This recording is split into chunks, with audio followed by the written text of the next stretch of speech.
Safavid Use of Shi'ism by Nabihah, Shah, and Justice Cooper. Thesis: From 1450 to 1750, the Safavid Empire in modern-day Iran, use of Shi'ism ultimately caused the downfall of the empire because of religious extremism, creating a corrupt government, using a crude version of Twelver Shi'ism to justify their failed conquests and the crusade against the Ottoman Sunni Muslims. The painting to the right is a painting of Shah Ismail I, painted in 1510. Corrupt government. The government was ruled by the Shah and had a group of elite councilmen who advised the emperor. They thought that the emperor should be ran using the extreme version of Sharia law, mixed with pre-Islamic elements like cannibalism and millenarian. Shah Islam wanted to impose the ideology of Shiism and overlap politics and religion. This theocracy created corruption. The rulers got away with a lot. The rulers got all the land and disrupted more to the elites and the forced Sunni conversions. There were constant epidemics, and Ismail was more focused on conquest. There was an internal conflict between the leader of Dwal Qadar and Ismail. The conquest continued into Kurdistan, and many Sunnis were driven out or killed. This poor treatment and false propaganda led to false hope in defeating the biggest enemy, the Ottoman Sunnis. The picture depicts the painting of the Battle of Merv, where Shah Ismail is carrying the Uzbek leader Muhammad Shabani. This is a primary source document speaking of Shah Abbas. 1. They talk of him as being a severe and strict ruler. He believed two of his favorites being impolite to a woman. When he punishes people, there's an audience 12 dogs and 12 people, and the criminals eaten alive by dogs. Shah Abbas was praised by his people when he was obviously a corrupt leader. He brainwashes people. This corrupt government leads to the ultimate fall of the empire. This extremist ruler leads to the fall of Safavid Empire.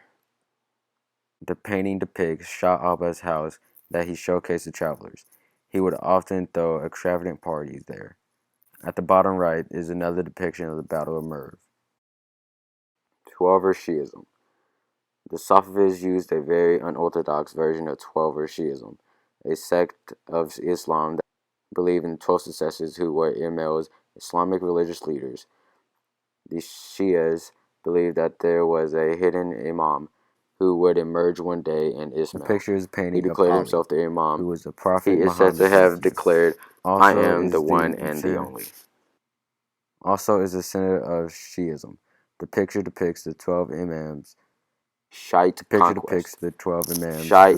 used 12er Shi'ism to justify the failed conquest against the Sunni territories. Shah Ismail had been convinced that the Sunnis were evil and set up a holy war against them. This can be related to today with the militant group ISIS, who hates the Westerners and the Shiites. This picture is a map of the territory in 1510. The Shah Ismail used this anti-Sunni propaganda to claim and control the territories. Was conquered during the Battle of Merv. The picture is a painting of Shah and Uzbeks from Shah Abbas. Purple and orange is what the Ottomans conquered during the 18th century. Failed conquest.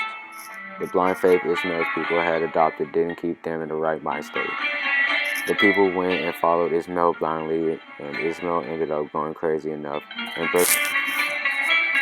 Safavids battle and Ottomans lose during the 18th century. Enough to where the Safavids went to Ottomans. This is a painting.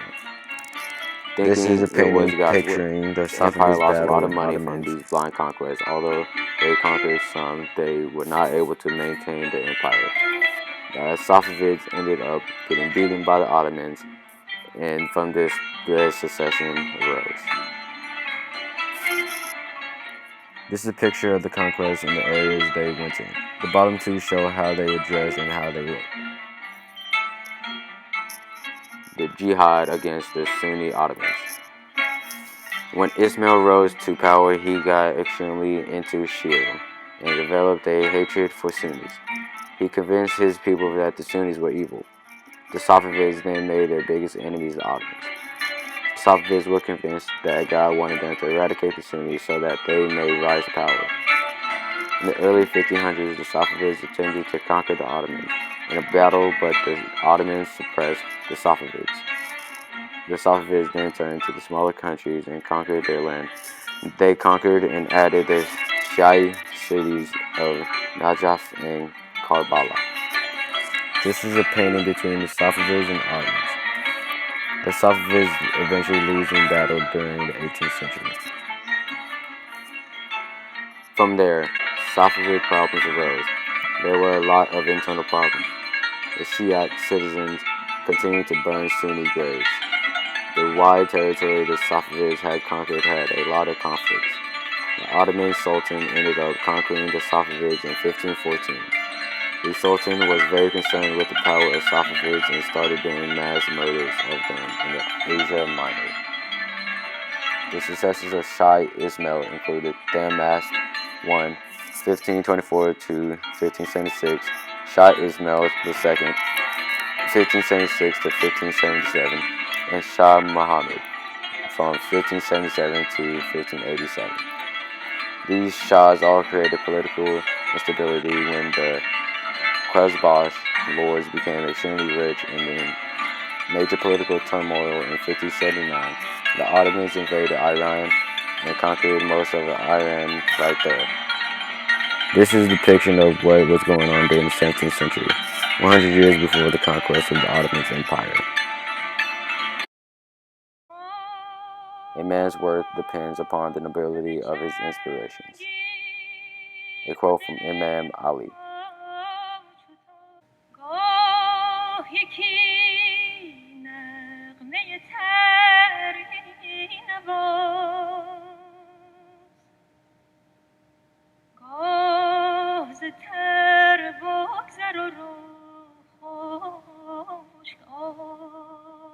In conclusion, the Safavids used Shiism to justify their failed conquest. The use of Shiism corrupted their government and created a holy war against Sunnis.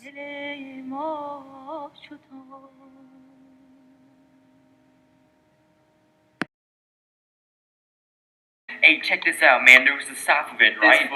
Hey, check this, dude. It was a Safavid, right? He was spilling his way down the street with a stick, right? Yeah. Hey, he walked past this Ismail's court, you know what I'm saying? Ismail's court? He stopped and he took a long listen and he said, "Whoa!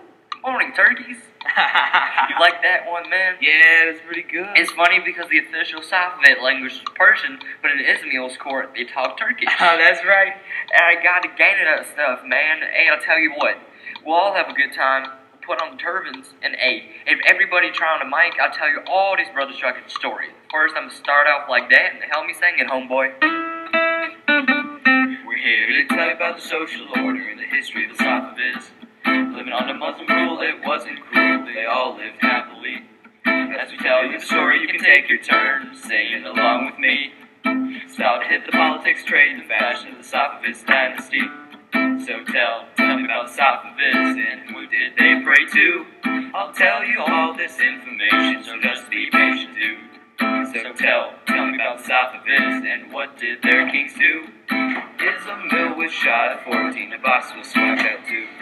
In this dynasty unbroken, Turkish was spoken, but only in Ismail's court.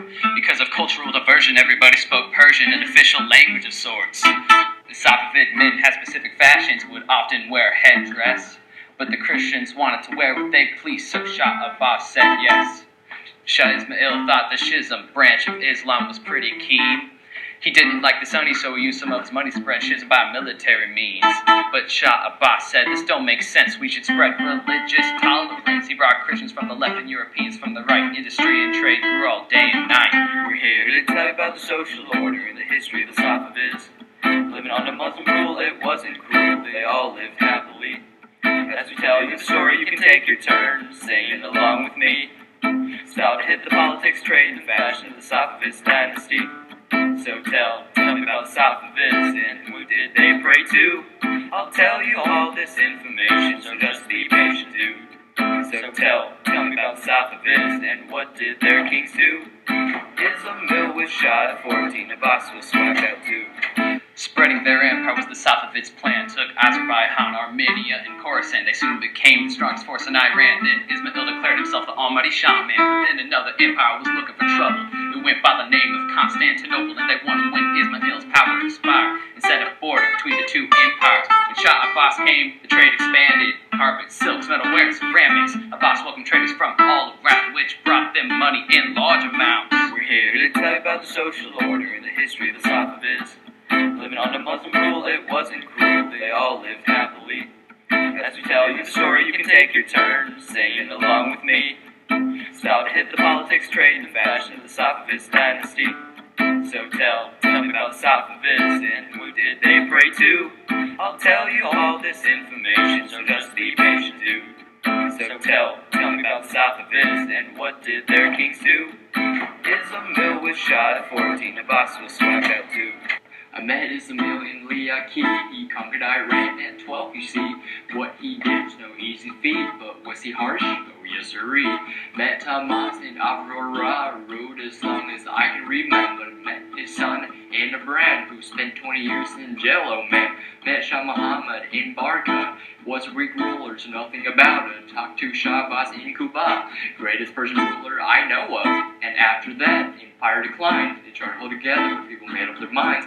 Ending the song like Hossein the Empire. I'm getting tired, so let's get it fired. We're here to tell you about the social order and the history of the Safavids.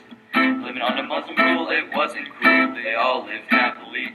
As we tell you the story, you can take your turn, singing along with me. It's about to hit the politics, trade, and fashion of the Safavids dynasty.